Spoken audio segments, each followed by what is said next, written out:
In the 90s, Playmates Toys made the deepest line of Star Trek action figures in history. My name's Keith, and I'm a collector working towards owning all 284. I've been a Trek fan for almost 35 years, and most people are sick of me talking about it. But somehow I've convinced my old friend Mike to review them with me on Look at My Star Trek Toys! What's up, everybody? Welcome back to Look at My Star Trek Toys. It's a little show where me and my buddy Mike, we look at my old Playmates 4.5-inch scale Star Trek action figures. Today, we have a very special episode because it's a bunch of figures based on one single very special episode of The Next Generation. How's it going, Mike? It's going great, Keith. Thanks. Mm-hmm. Feeling better. Back in the saddle. Listen, excited about this episode, but also excited, Keith. Now, we generally don't talk too much about this, so I'll be brief. We're having a great time. We've got the Patreon. We'll push in a little bit. We're recording. We're watching a lot of Star Trek. We're finishing up the practice. We've got big other sites in the future. But one thing we're kind of lacking right now, Keith and I aren't skilled at SEO. So we're lacking some subs. And we're on that road to 500 right now, which is like, I know, very minuscule in the grand scheme of things, but to us, it's kind of a big deal. We'd love to hit 500 because that's the first road benchmark. So can you help us out? Can you give us a like down below? Can you give us a subscribe down below? Can you tell a buddy to subscribe? Can you just go to your mom's house and subscribe to our channel on her computer? Whatever you got to do. Create a profile for your cat. Make your cat log in. Help us out. Help us get to 500. Keith promised us if we get to 500. No, wrong, right? No, you promised us when we get to 500, we're going to do the VR walkthrough of the Enterprise. Isn't available. So if we can't get that, then we'll just do Star Trek Bridge Crew, which is another kind of VR experience where you can tour the various Enterprise. Yeah, so we'll do that at 500. We'll have other goodies as we go along, but we need your help. Let me tell you. Your promise was at 1,000? My promise is at 1,000. Okay. And at 1,000, I'm going to do something crazy and wild and awesome. And that is, I am going to show to you here on YouTube the episode of Star Trek The Next Generation that I and my younger brother filmed in our basement. Is this the unlisted thing on YouTube that I saw that I didn't watch? Yes, it is. Okay. It is Star Trek The Wrath of Niner, starring 11 to 12-year-old me and 8 to 9-year-old my little brother. Filmed, written, directed, starring, costumes, lighting, sound effects, no, everything but sound effects by me and my brother. This is the George Lucas remastered and ruined edition that I George Lucased it and actually edited it together into some sort of coherent fashion. Did some special effects on like 2002 computer, and but I have it sound designed by none other than my Emmy nominated for Star Trek brother, who went back into the Next Gen archives and did the sound effects as a real episode. So we are going to pop that up at 1,000 subs, but Keith, for the free feeds. But I think it's only right we make it available to our patrons starting. How about this week? Whoa! That's a lot. Wait, hear what? I can tease some of it. Oh, that's me. That's all you need to know.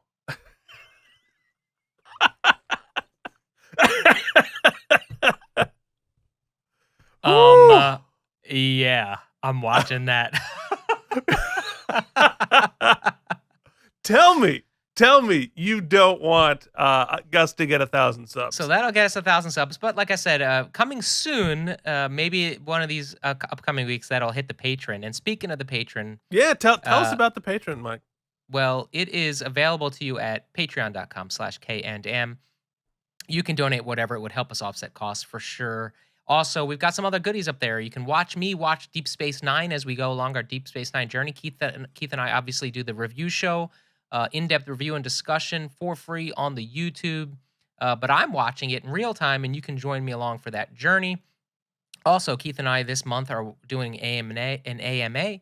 It's already up there. Next month, we're watching an episode of The Next Generation together. We're going to be watching some other things. We've got maybe an episode of the animated series coming up, some Ghostbusters. It's not going to be all Star Trek, although mostly Star Trek. We've got live episode, the VOD of Keith and I's other podcast, Out of Practice Podcast, which you can listen to for free on the podcast feeds. Check it out, David D. Kelly's masterpiece.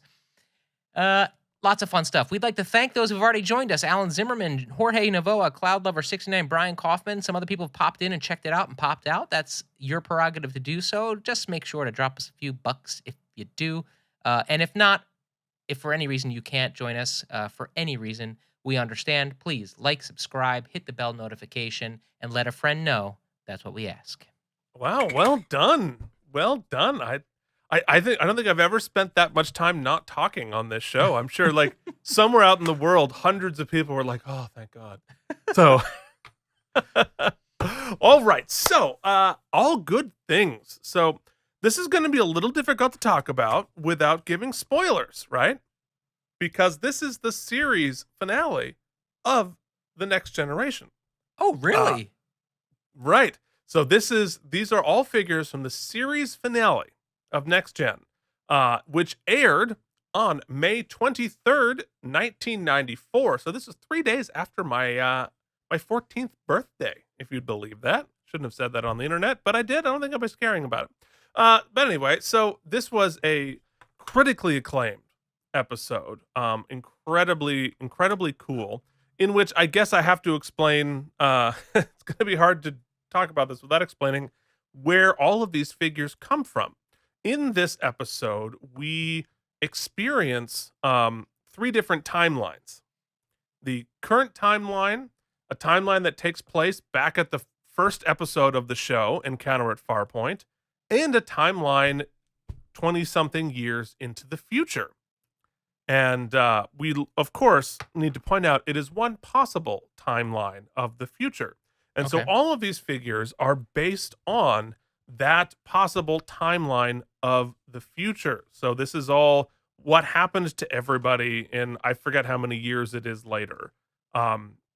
So probably 20, 30 years later. So it's going to be very interesting to see what happened to everybody, but understanding that it is merely one possible timeline. And clearly things based on Picard and such didn't end up exactly as it did in this timeline. But nonetheless, it is super cool.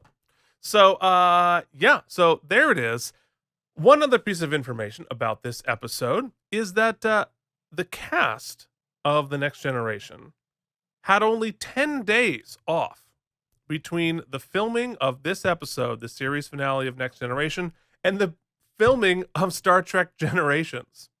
So, their break between the series finale and the episode and the first movie, 10 days. So hope they got rested after 7 seasons and 100 and something episodes. So we are now going to go into our first figure whenever Mike is done texting his boss. God, you nailed it. Because, we've been doing this a fair amount, Mike. We've done this for a few years now. I know the oh crap, my boss texted me face on well, it's not a text, it's Slack, so it is an official office communique, but an office communique nonetheless. Look, but my boss texted me when we were setting up, so I told her I was in a very important meeting. And important meeting. That is true. That is true. So shall we jump in? Let's jump in with our first figure. And this was from the Next Generation All Good Things series, and that is figure number 6974, Jean-Luc Picard from All Good Things. Yeah, so here he is. This is the a version of Picard that is retired and working on the Chateau Picard winery, which is actually very similar to how he ends up at the beginning of Picard. And so here he is in his silly hat and his silly I'm a farmer kind of a look here. Mike, what did you think? Well, I don't think it's silly at all. I would call this Amish Picard. It gives Amish me Picard. Amish vibes. Um, Digging it. It's kind of plain Jane, but I'll tell you that I probably imagine this was divisive, but I kind of dig bearded Picard. Uh, though I'll be frank, I don't know that if you showed me this figure, I would be like, oh, that's Patrick Stewart. But and also No. his pants are a little weird in the back. But I'm just being a little nitpicky. It's a Picard. Well, and I have to tell you, the figure itself is the figure. It represents what was on the screen. I don't think Yeah. it's like anybody's running out to like, oh, I gotta get that one, unless you're a completist, like everyone who's watching the show. But this particular figure has an interesting story for me, and that is this was the last figure in this series that I needed to get my hands on, which I Mm. just did, nay, 2 weeks ago at a mall here in New Jersey, which has an amazing antique and vintage toys in it selection. And so, if you go to Toy Cam, you can see the box that I bought here that I took apart. I all I did was take out the Picard figure, but here it is the box. It ran me $10, so Mm. I could probably get it a little cheaper on eBay, maybe as part of a lot. But you know what? I really like going in person and getting these things. I like the hunt. So yeah, okay, maybe I paid another $4 for it, but who cares? Yeah. So we see the choking hazards in You get one here. too? He's got some sciencey things in a bag and a pretty bad toy cam. Uh, It's that's not on me. bad. Ooh, oh Yeah. no, it just you know what? Toy cam's down for now because my phone is rebooting. Which behind the scenes, kids, toy cam is run on my phone. Yeah. So there it is. Yeah, toy cam. We don't need it. Toy cam's Yeah. boring. But anyway, When we started the folks, show, Keith, Toy Cam was our biggest innovation. it was absolutely it was changing the world with our little toy cam. Oh wait, you know what? It might be back. It might be back. All right. Well, you know what? We'll there it is. There it is. Hold on. We got to get it up and down. There we go. Toy cam. This is a mess. But you can see this originally sold at KB Toys, my favorite toy store, I love KB. for $7.99. This was the earlier ones were I think $4.99 when they first came out. So with its Skybox collector card. So anyway, I love going and finding these in person. Folks, I'd be curious, where do you find yours? I mean, obviously eBay is where you get most of these things, but if you have a source for finding them in person, I'd be curious to know where in the world you find them. Because I go to antique stores, I go to vintage toy stores.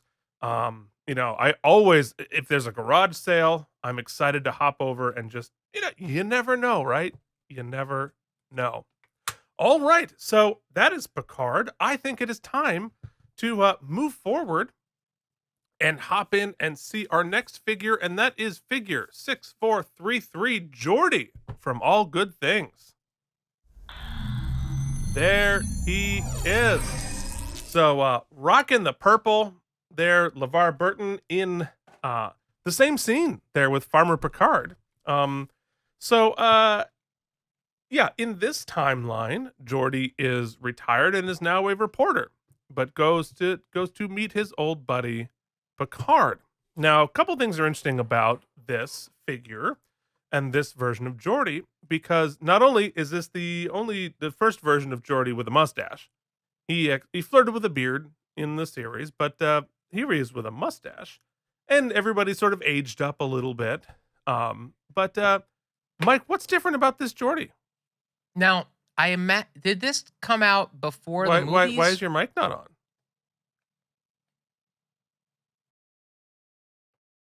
Ah, it's a very serious cough. So what is different about this Geordi? Did this come out before or after the Take movies? your cough button off. I'm still No, I should be This here. episode has been a hot mess. Oh, my cough button was mapped to only the people could hear me, Keith, just not you. Anyway, Great. my question becomes once again, was Mhm. this before or after the movies had begun? This was before the movies had So begun. then this would be the first time we see Geordi without his visor? That's right. That's right. So I remember watching this live the first time it came out. And when the first time we saw Geordi without a visor, I'm like, oh my God, he doesn't have a visor. It's so weird. And you can actually see what LeVar Burton looks like. But as a big fan of reading Rainbow as a kid, I knew what LeVar Burton looked like. But yeah, so this is the first time we get the idea that Geordi is able to get cybernetic eyes, making his visor unnecessary. But a very cool, sort of peek into the future there. And the outfit is just kind of wearing purple, and that's sort of the problem with these, especially when they're retired. It's it's a lot easier to make futuristic sci-fi uniforms and monsters than it is to just like what do regular civilians wear in the 25th or 26th century. It's a really big I don't know. It's kind of bland, but it is It's funny, Keith, because I've kind of come around mm, during the course of this show. Generally, back in the kind of first portion of our recordings, I would have said, look, I love LeVar Burton. I love Geordi, but this figure is boring, as you just said. right. But it's boring as a toy. But as a collector's item, in as a package, when you look at the package, the art direction, the art design, the card, the stats, the figures, it's pretty appealing actually. I think the color scheme of the character goes well with the box art. It looks like a Hmm. nice that is nicer on the shelf, I think, in its form than the figure isolated. So I'm I'm sort of once we've met a lot of our customs, I've seen a lot of people's their collection as displayed. I'm Hmm. starting to grow to understand the the collector the pull of the collector and these things as works of art rather than just as I would see them as a Lucy figure. Yeah. Fair enough. Fair enough. Hey, look there. Mike's coming around. He's coming around, folks. Yeah, so we can see some of his choking hazards on the box there. And as always, thanks to Wixaban for uh not necessarily a lot. I'm just stealing their stuff, but I feel like they should be credited. But that is our resource for all things. I trust Wixaban's site. So check them out if you have any questions. All right, let us move forward and take a look at figure number 6437. Let's see what Worf's up to. There. Whoa! Yeah. Cool, huh? So this is old Worf he's back in the Klingon Emperor as the governor of something something, and they need a favor from him. Of course, he comes back. He's all gray and grumpy, and this That's is my awesome. favorite. It's definitely my favorite figure of all of these for sure. Um, and frankly, I like the figure a lot more than I do how it's actually represented on screen. Because it's kind of like he's wearing some sort of like a fur or something, but it looks like an old grandma thing, whereas the figure itself looks He super could almost be badass. medieval in the figure. Yeah, well, I mean it has the basic structure of your Klingon battle armor, but I love the sort of black and gold motif there, and the super big long hair. That this is the biggest longest hair sculpt that Playmates has ever done for Worf here. So I'm a fan of this particular figure. It might actually be my favorite Worf figure we've seen, except for Super Battle Mecha Worf. Well, obviously, I mean that's always going to win. Now you'll notice that actually, if you hop over to Toy Cam, so you can see what they're all standing on here, and that is our future Federation Delta. So you'll note that the communicator pin has perpetually changed over time, and the next gen one is different from the Deep Space Nine one, which is different from the later ones that come on. So this is what they imagined it would be in the future, and so you see this represented a little bit in representations of the future. So Yeah, that's just a quick little detail, but I like the fact that they included these updated ones with the stands with the figures. At least as some of the later ones, but the Picard one came with the standard next generation Oh, stand. So just weird little details, but that's what you're here for. You're here for weird little details, right? does Uh he have like a full-on laptop, like a MacBook Pro as a stroking it, hazard? it does look like that. They all come with like little pads or whatever, but I don't think Worf is not like the one to like, I will sit down and work on laptop now. He's more like I stab things. But Ladies and gentlemen, mm, you just heard ostensibly the worst Worf impression ever Worfed on the internet. let's hear yours.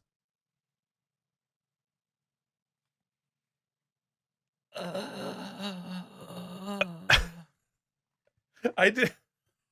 I love how in Mike's head, all he remembers about Worf is the sex scene with Kalar, and so that's all of the information that has gone into his head is them holding No, that hands. and I want you to live, Daddy. I must die.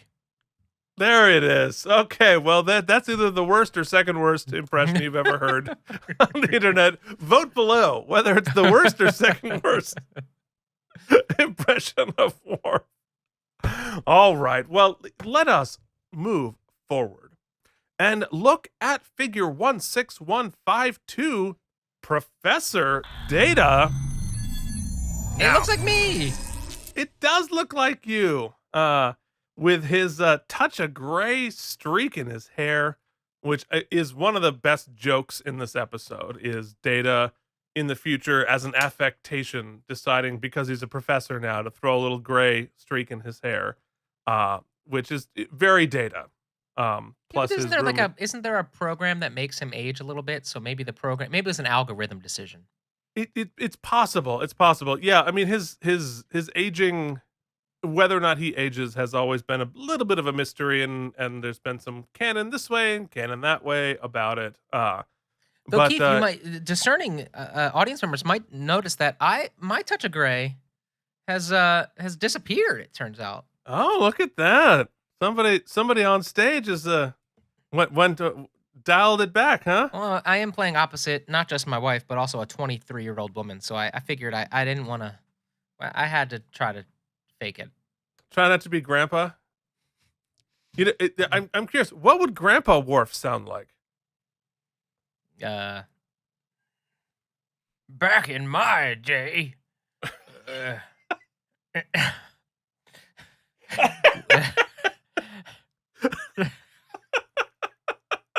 we had to worry about smallpox, polio, and I had to walk to Federation Academy 13 blocks in the snow. Wait, did he become Southern? Keith, just do your Obama, okay? That's all we got. Oh my God. All right. Anyway, so we were talking last week. We saw the custom Wayun figure and how he built that figure on this body. And right. Yeah. right. And so you saw just how much work went into it to customize this jacket here. His like cool little professor smoking jacket sort of a deal that he has there. Anyway, I think it's an interesting figure. The sort of skunk patch on his head was a very interesting one. Do you have that custom with you? Or no, I guess we don't because that was not yours. I don't have that custom because it's not mine. But I will see if you can pull it up. But it's a anyway. I think it's a cool figure. I like knowing what's going to happen to Data, at least in this timeline, and the jacket doesn't look quite. The pattern isn't the same as what we see here on screen, but I think it looks better. Oh yeah, okay. So there's the Wayun that Matt Radowski did based on this figure, and you can see the layers of. Oh, well done, Mike. I'm trying. Look at you. I can see why that's a good starting place, but so much customization to do in order to make that happen. So anyway, hats off once again, Matt, for all of the intricate details that you did adapting one figure to another. All right, so that is Data. Data's a professor at Oxford. That's what happens in this version of the timeline. What do you imagine is happening to Riker, Mike? I don't know, but there's only one way to find out, Keith. There is only one way to find out, and that is to look at figure 16034, Admiral Riker. Oh, get that promotion. Oh, good things. Yes, of course. And this is probably the closest to what happened with Picard. Here he is as a cranky old admiral, because apparently in on Star Trek, if you become an admiral, you get cranky and a little crazy. Yeah, it's a lot of responsibility, man. It is a lot of responsibility, and possibly the worst old age makeup they did on this episode. But nonetheless, Yeah, he fared better in super the cool. in the though they gave him moobs. Well, he's jacked, you know? He's been Okay. doing a lot of push-ups. I thought he's just been Since, stressed out, so it's all the cortisol. Well, you know, that's me. That's not the figure. That's me. Uh, so yeah, so I like this figure actually. I think it looks cool. I think this final update of Next Gen to the Admiral uniform, because if you watch Next Gen, we see admirals like every third episode, and I think every single time we see one, there's a slightly different uniform. Because they never quite dialed in what they wanted the admirals to look like, at least until season 4 or 5. But this, I think, is a good, there's a nod to the future, changing the delta, changing the rank insignias, and adding the little wrist things. But it also feels very much tied to that timeline. It feels like a natural progression of the uniform. I like it quite a bit, actually. Yeah, and I think it's simple, it's clean, and I love my uniforms. And so They invented the untuck it before untuck it was a thing. Well, that was always the Admiral. The Admiral, and we talked about it on the All Dressed Up episode, available in our playlist somewhere here at K&M Entertainment. We have the Admiral. It used to be like a skirt, it was literally a dress uniform. It was a dress, and it went all the way down like past the knees, and then it slowly hiked its way up until it became a shirt. So I heard, Keith, that in that the new Star Trek show, the what's it called, Strange New Worlds or something like that. Yeah, that they kind of resurrected the skirt type uniform. They resurrected the scant. Yeah.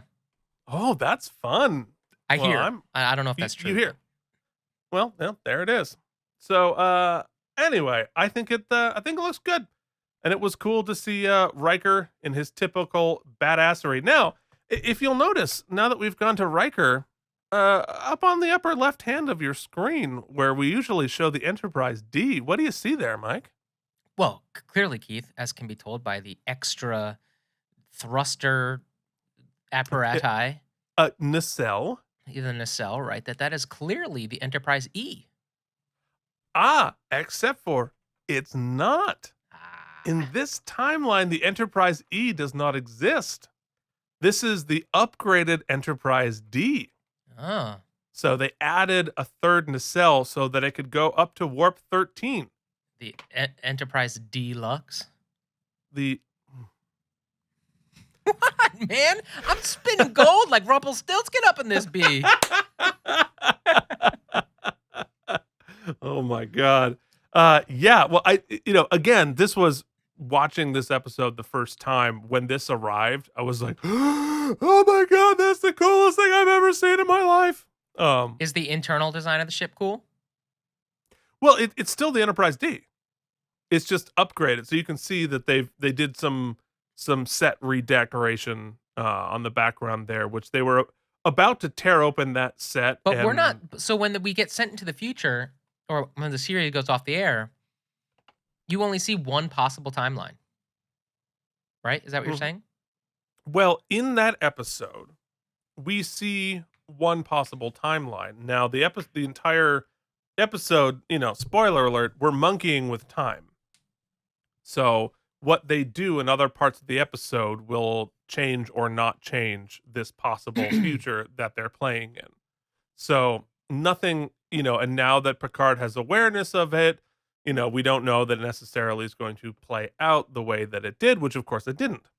So it literally is just one possible. And as I think you already know, the Enterprise D does not survive long enough to get a third nacelle in our actual timeline.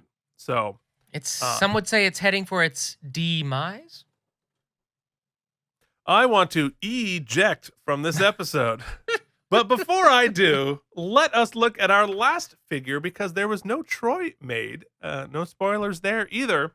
And look at figure 65112, Beverly, Captain Beverly, here as the captain of the medical ship.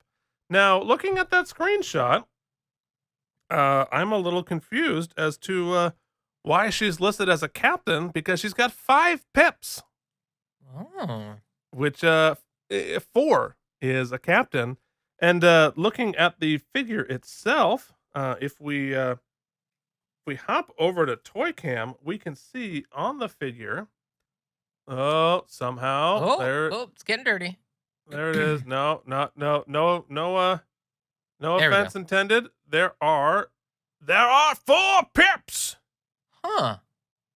So, which actually is accurate to a captain. So I wonder if that was a mistake on the part of the episode, or whether they changed their, there was inflation in the pips over that time period as well. Unclear. So we see here with Captain Beverly, I'm not going to give the rest of Beverly's name for fear of giving more spoilers than necessary until Mike sees that episode, but we can see here one vision of the future Star Trek uniforms. Wait, what? I tried, folks. I tried. So, yes. So she is Captain Beverly Picard in this one possible vision of the future. So that's interesting. But so these are the future uniforms, which frankly, I don't think look good at all. I was not a fan of this vision of the future uniforms. And we see sort of an adaptation of this on Picard, and I don't love those very much either. Although season 2 gets much better. So yeah, I mean, I think honestly, they were in the process while they were filming this. They were developing new uniforms for Star Trek Generations, which, as we know well, were thrown out and unused. So they didn't have a lot of time to develop these one-off future uniforms. But I wasn't a huge fan. But I do think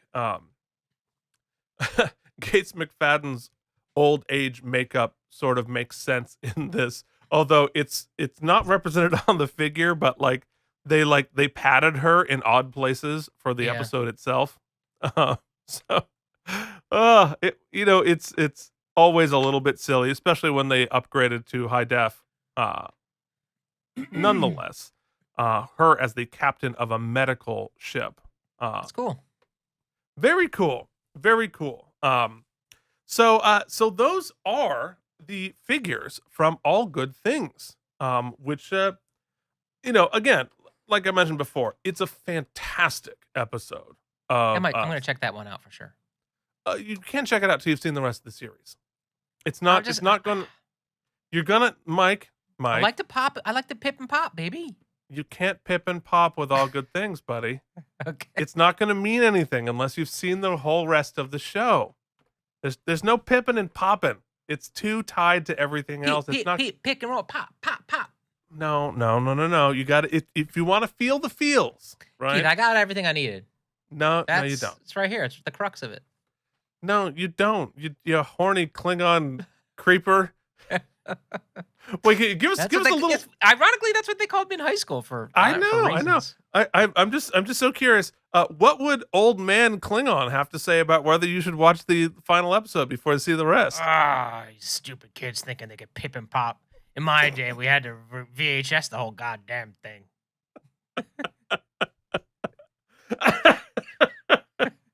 Yep. That's right. That's right. Well, whew. So, We did it. So there it is. Thank you for watching our episode on all good things. Mike, if folks wanted to write in and complain about our impressions, how would they do that? You can do it right below in the comments section, or you can send an email directly to Keith at lookatmystartrektoys@gmail.com. Hey, tag your hate on Instagram at Star Trek Toys, or even better, pay to hate us and send us a direct message on Patreon at patreon.com/KandM. We thank you for your support. Give us a like, give us a subscribe. Check out our other shows. They're just as bad as this one. Indeed. And you might even find some interest in it and laugh and, have a little schadenfreude and say, hey, no matter how bad things are in my life, it can't be as bad as whatever these two might be going through. Yes, indeed. So thank you for sticking with us. We will see you back here next week with another episode of... Oop, that's not the button. That's not the button. It's not the button. That's not the button. Look at my Star Trek toy.